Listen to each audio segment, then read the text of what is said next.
Okay. Let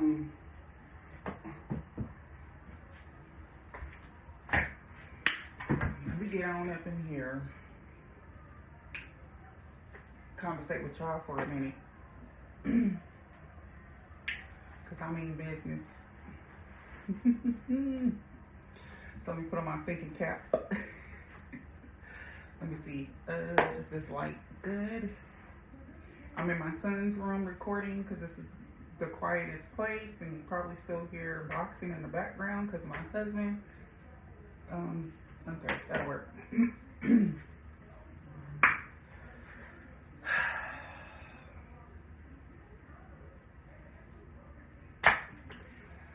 What is good? It's your girl Sugar Slim, and I'm coming to y'all.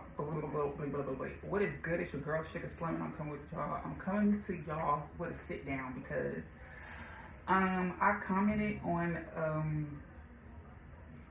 a Shade Room post, right? So Nia Long, someone pulled up, because you know the girls like to dig. Somebody pulled up a 6-year-old interview of Nia Long stating that when she was in high school, she was talking to, she had a boyfriend that was 30 years old. And her mom knew about it. He came correct to her mom and was like, I really love your daughter, blase, blase, da da da da. The mom was okay with it, And I could just imagine the looks that she got in the audience, because she was like, ooh, your face is saying, and da da da da, and so on and so forth. And so I made a comment, and baby, the girls and the boys was tussling with me. Like, I'm like, okay, well, she definitely wasn't the only girl in high school that was dating a grown man. And baby, they just tried to let go and let it have. And heavy on they tried, because I'm a start it like this. I'm gonna preface it like this. She said her dude was 30. Mine was 25 when I was 15. Now, I can't speak to Nia Long's experience, but I'm going to speak for mine. You get what I'm saying? I can go back and forth in the comments, and, I was holding my own in the comments, and half the people that were commenting to me didn't have any, what do we call it? They didn't have no pictures in their profile thingy or whatever. Wasn't, didn't have no posts. So y'all commenting from dummy pages. So I was like, okay, I'm not going to argue with nobody that don't have nothing to post. Okay, you can see my stuff. Like, even if my page is private, you can still see my profile pic. So who am I arguing with? I'm not gonna argue with a ghost. Like, they were like, oh, you're a victim and da da da da. So I'm like, it's supposed to be going back and forth with these people in the Shade Room comments, because clearly they have time. Let me make a video so I can, share my experience. So let me get some lotion, because I did just get off the tub. So, like I said, Nia Long stated that her boyfriend was 30, and he approached the mom the correct way and was like, oh, I really love your daughter. Can I, talk to her? Blase, blase, blah, blah, blah. And how she didn't go to her prom because the dude was her boyfriend at the time, and she couldn't go because how the hell he was going to show up to the high school prom and he was already 30. That wasn't my experience, okay? So, boom, let me give you my background. So, at the age of, 14, 15, I met my boyfriend at church. He was the drummer at my church, and I was in the choir. And at the moment, I was like in between parents' homes. So it was like, I was like in and out of my mom's house, spending the summers with my dad and his side of the family. And then at some point, I started, finding my way through the streets. Meaning,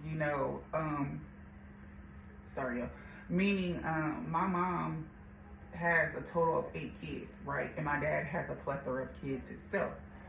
So, going into high school, coming from the background that I came out of, because I guess this will help y'all understand my situation. Not that you need to understand it, but in order for me to set the picture for y'all, I have to kind of, set it up. So my mom, at the moment, was a recovering addict, right? So I had been in a foster home for 7 years, and then boom, after a while, when you tell the system that, you know, you're of age to speak for yourself. So I told them, okay, I'm ready to go back home. Where I'm at is not giving, so, you know, boom, boom, boom, get me out of here. So at that point, I had got released back to my mom. So in the midst of that, you know, I started realizing that my mom wasn't technically equipped enough to raise me. You know, the things that I acquired for high school, she wasn't able to obtain them for me, whether she didn't want to, couldn't afford it, whatever. I can't say that she couldn't afford it. She just chose not to do it.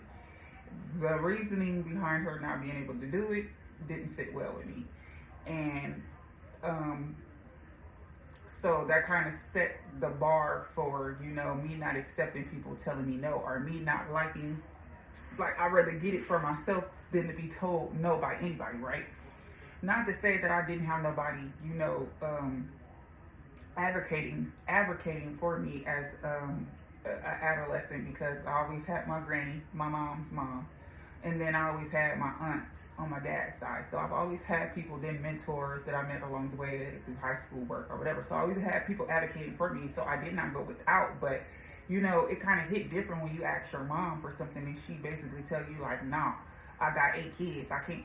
But you don't have all 8 of them with you right now. I'm the oldest, and then you have 2 of the youngest with you. So how can't you buy me school clothes? If I ask you for something, if I asked you for some Jordans, you could at least give me some K-Swiss or something. You know what I'm saying? She couldn't even do that. So, you know, boom. So, in the midst of that, in between both households or whatever, I met my boyfriend at the time. Like I said, I was 15. Probably like 6 months into I was 15. Yeah, I was 15, and he was 24, about to be 25, because his birthday was in November, and I'm in September. So, boom. Met in church, blah, blah, blah, blah, blah, blah. We just talking, we're cool, we're friends, or whatever. Very chill dude, nonchalant, not aggressive. You know, me growing up the way that I did, being in foster homes, being raised in the hood, you know, I grew up in LA/Inglewood. So I kind of seen a lot of things, you know what I'm saying? I seen my aunts, the relationships that they were in, you know, how they were treated. I seen how my uncles and my brothers treated the females that they was with. So I kind of had I kind of already knew what I wasn't going to accept and tolerate in relationships. So, you know, and me kind of, again, it all comes back to how I was raised and what I seen growing up and my environment. So I kind of, my mental was already ahead of its time at a young age, if y'all follow me, right? So, when we met, like, it was just friends, you know, like, we just started off talking, hanging out in church whenever we did, because like I said, he was a drummer, and child just ripped my shirt, trying to tear this tag off. Bummer. I'm gonna sew it. But he was a drummer, I was in the choir, and so we would do, you know, choir rehearsal, and then, you know, we would hang out at the church or whatever. Like I said, harmless, he wasn't forceful, whatever, we was just chilling. Yes, he did have his own apartment, out of the, 15, 16, 17, 18, or out of the few years that we did talk, I probably went to his apartment a couple of times, you know what I'm saying? He never forced me to go over there.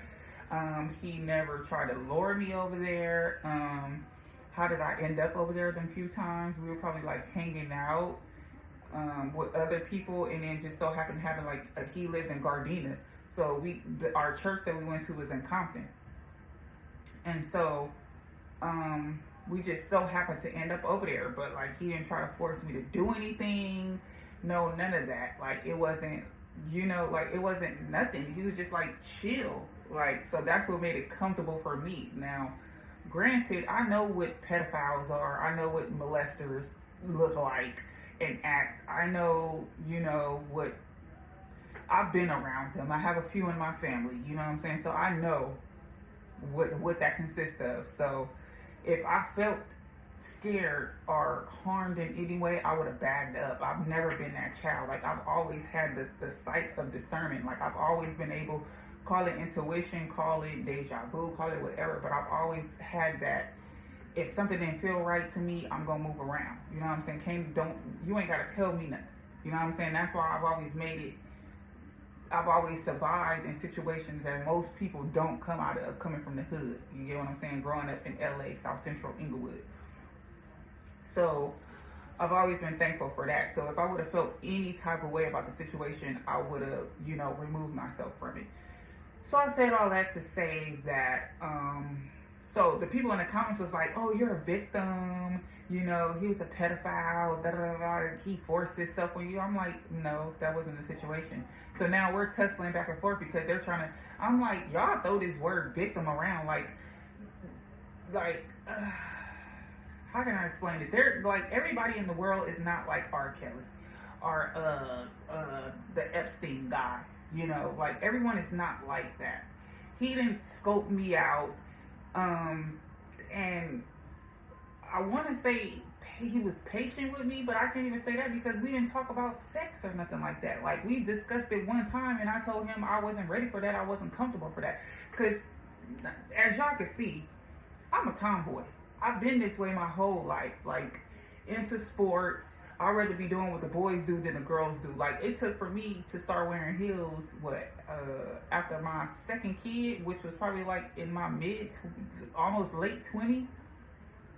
And to this day, I'd rather wear sweatpants, basketball shorts, tennis shoes. Like, now, don't get me wrong, I could rock heels and jazz it up and look totally different, but this is comfortable for me. You get what I'm saying? So, because I am a tomboy, ain't nobody finna play me. You get what I'm saying? You're not finna talk me out my drawers. Never. Not none. So, what I was trying to convey in the messages was, like, I wasn't forced to do anything that I wanted to, like, that I didn't want to. We did not have sex until well after my 18th birthday. Because he didn't force me. Like, we didn't talk about none of that. Like, the most we did was probably, like, hold hands, talk on the phone. Like, we talked on the phone, like, ridiculously. Like, we would fall asleep on the phone, like, to the point where I don't even like talking on the phone to this day because, like, he used to wear that shit out. Like, I don't like it. Most we used to do was, like, kiss, hold hands. That was it. Like, that was it. So if he was a pedophile or, like, would try to force himself onto me, like, I'm sure we would have crossed that line sooner. But again, I've always been strong-willed, so you can't, no man play me out my drawers. Just period, point blank. So that's why I responded to it, because it's like, okay, y'all trying to be like, oh, that's weird, da da da. Okay, so the real question is y'all mad or no? Are y'all mad that y'all lost your virginity to some bums? Are y'all mad that y'all lost your virginity to somebody who had like 2 or 3 baby mamas already? Like, what are we talking about? What are we mad about? Like, to be honest, like, everybody experience ain't that. Like, you're not gonna project what you went through upon me or on Nia Long. Like, okay, her mama was eccentric. Her mama was a flower child and her daddy was a poet from New York. So she basically raised herself sort of kind of like me. You get what I'm saying? And I think she grew up in LA too. So times was different back then. Now, Nia Long may be a few years older than me. I think she may be in her 50s. I'm only 41, but same difference. You get what I'm saying? Like, not every man is. Some men just genuinely like companionship. Some men just genuinely like helping to take care of people. You get what I'm saying? Like, I've experienced that my whole life. Like, I knew at an early age that because of what I seen growing up, I knew I wasn't going to tolerate nobody putting their hands on me. I wasn't going to tolerate no nigga talk. I wasn't going to tolerate no man trying to handle me any old type of way. I'm not finna deal with no baby mama drama. I'm not finna talk to nobody my age because y'all goofy as hell. Anybody that went to Inglewood High in the mid-90s, y'all know what we had to deal with. We was either dealing with gangbangers, weirdos, or nerds. I didn't want none of that. All of them was my friends. We was cool. Half of us lived on the same block together, so I knew what their mind frame was. It was crazy because I had a crush on somebody that was my same age, but because we lived across the street from each other, it was just like, I seen the type of girls that you go for. You went for easy girls. I wasn't easy. So although you was cute to me and I was crushing on you and y'all used to hang out at our house, I'm not going to give up the draws because I'm crushing on you. That's never been my mindset ever. So the people in the comments was like really trying to go hard, but y'all can't project y'all lifestyles on me, like, or anybody else. Like, stop being judgy, like, because if we step back and be honest for a second, if we was to dig in a lot of y'all lives, what would we find? No, let's get let's keep it 100. What would we find if we really dug into a lot of y'all lifestyles or what y'all went through growing up? Y'all was in a foster home for 7 years or whatever, but my life is pretty damn good now. You get what I'm saying? I could have been through far worse than what I went through, considering my upbringing. You get what I'm saying? Considering to a lot of my family members. But because of the mindset that I had growing up, I wasn't going to be played. You feel me? Not at all. I have 5 beautiful children. 2 of them are grown. 1 of them is almost grown come April. And then 1 3 years away from being grown, and an 8-year-old. So I'm doing pretty damn good on 3 properties. Okay? 2 businesses that's going damn well, and married. So it seemed like I did pretty okay. You know what I'm saying? Like, so that's what I'm saying. Like, what is the real problem? The men that's like, oh, you're a victim. How would you know? Did you try to rape some girls? Or, excuse me, did you try to R-word some girls back in your day? Like, what are we really arguing about? Why are y'all trying to go back and forth with my experience? We don't know her full experience. She just gave us a glimpse into, and you know, when she said it, I felt like she regretted it, but she already had threw it out there, so she had to keep rolling with it. I don't regret nothing that I went through in life because it made me the woman that I am today. You get what I'm saying? I don't regret. I mean, there's certain life decisions as far as like career moves I could have got to where I am now quicker, but I don't regret how I got here. Get what I'm saying? And me talking to an older man in high school, I'm not a victim. He didn't rape me. He didn't force me to do anything. To be honest, and I can't even say he was weak-minded, because I know a few guys that only talked to young girls and actually had sex with them. But that's because they're mentally stuck. Mentally, they can't deal with a grown woman. You get what I'm saying? Like, I've always been, because my mom was an addict back in the day, I kind of had to grow up faster than the average kid, so I couldn't really enjoy my childhood because I had to raise my siblings that was up under me. You get what I'm saying? I had to make sure bills was paid because I know my mom about to go on a binge. This is back in the day when we used to get paid the first and the 15th of every month. You get what I'm saying? So I had to make sure I got them food stamps out of her purse, and I got some of that money, and I would call my granny, be like, Granny, I got the money, da-da-da, and my granny be like, hold it, I'm gonna come pay the bills. You get what I'm saying? Like, and that's another story within itself. But what I'm saying is,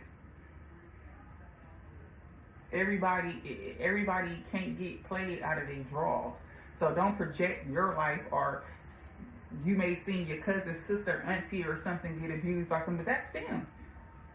Everybody not weak-minded. That's just like, I can go into the R. Kelly situation. That's why I feel some type of way, like an unpopular opinion. Half them females that dealt with R. Kelly wanted it. Y'all can argue with me in the comments if y'all want to, but like I said, I lived it, I've been through it, I've seen it, been around it. You can't force nobody to do nothing that they don't want to do unless you kidnapping them at gunpoint. You get what I'm saying? Unless you strong arming them. He wasn't doing that. R. Kelly wasn't doing that. And then you got somebody, and then if we really gonna be real about it, them parents pimp them daughters out. Like, let's be clear. We gonna talk about it. Same scenario. You get what I'm saying? Same scenario. Whether it was money involved or anything. As far as my situation, can you say money was involved? I mean, he did what his boyfriend was supposed to do. Like, if I had to get school supplies or something like that, he'd give me money. But I mean, he did what a boyfriend was supposed to do. I didn't rely on him because, like I said, I had aunts and grannies that were doing for me and handling it. So whatever he did was just extra. Now, once I got past that and got older, you know, and got into the big leagues, that was hitting different. But him, he couldn't relate to the girls that he was around or working with or in school with. You get what I'm saying? And let's take it even further, because when it was close for me to graduate, he actually tried to he asked me did I want to move to New York with him, because that's where he was originally from, and I was like, no. Now, if I was being manipulated, abused, and the R word, would not have been in New York. Me being me, when he told me, I was like, where about in New York? He said, I forget, I said like in the projects. I think he said like Brooklyn or something. And me looking at, just like how people look at movies and be like, oh my God, Crenshaw, LA, da da da. I was like, in the projects? I'm not moving into a project. So I didn't go. Like, would I have went? No. From Cali to New York, that's a big jump. Especially fresh out of high school. Like, nah, son, ain't gonna happen. But no, with that R. Kelly situation, like, yes, he's sick mentally. That's a pedophile. He was grooming them girls. You know what I'm saying? But at the same time, their parents kind of handed them to, just like, and look, love Aaliyah to pieces, but her family handed her over to him too. Because if you think about it, R. Kelly is broke because he basically signed his whole catalog over to to Aaliyah's family. Why do you think they don't ever speak about it?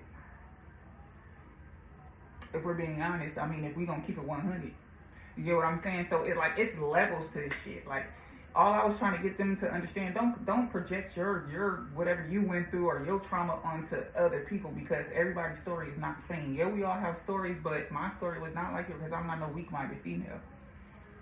I'm too thuggish for that. Period, point blank. You're not gonna talk me on my draws, and when I want to give them to you, I'll give them to you. Period, point blank. I'm sorry, I keep looking at messages. I'm sorry.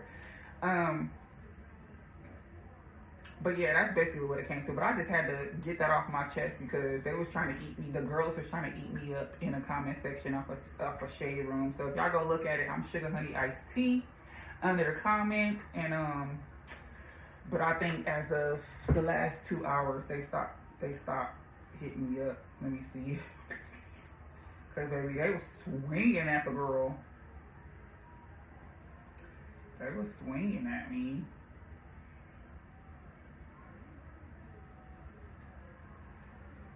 Yeah, no, that was it. Once I gathered them for the last time, they left me alone. But, so that was it on that. I just had to get that off my chest. I'm about to record another video. So if y'all see me with the same shirt on, the same hat, just know it's in the same day. Don't get at me greasy. I just got out the tub, okay? And today is 2/11, so rest in peace. Continue to rest in peace, Whitney Houston. Gone but never forgotten. One of the world's biggest lost, okay? Again, if you want to battle with me in the comments, because 11 years ago to this day. But yeah, that's all I have to say. So I'll catch y'all in the next video. Let me know how y'all feel, right, wrong, and indifferent. You know, I'm not opposed. Like I said, this is just my experience, so I can't tell nobody who's right, who's wrong, just like y'all can't tell me that I'm right or wrong, because this is my experience. You get what I'm saying? Everybody's experience is different, from their environment, from their life round, from their upbringing. You cannot, you know, if we just stop judging people. Like, it's easy to comment on something behind your phone, but I don't know your story, just like you don't know my story. I mean, I'm an open book. I don't have nothing to hide. You get what I'm saying? And if I'm going to tell my stuff, pay me for my pain, period. But I don't regret nothing that I went through in life. You get what I'm saying? Because it made me the woman that I am today. So, like I said, if y'all have any comments, or you want to add to it, or, you know, say your little 1-2s. Like I said, I'm not above reproach. Comments don't scare me. It is what it is. Like, comment, subscribe, because this is going on the new channel. But like I said, it's your girl, Sugar Slim, and I'm signing off. Rest in peace, Whitney Houston. Peace.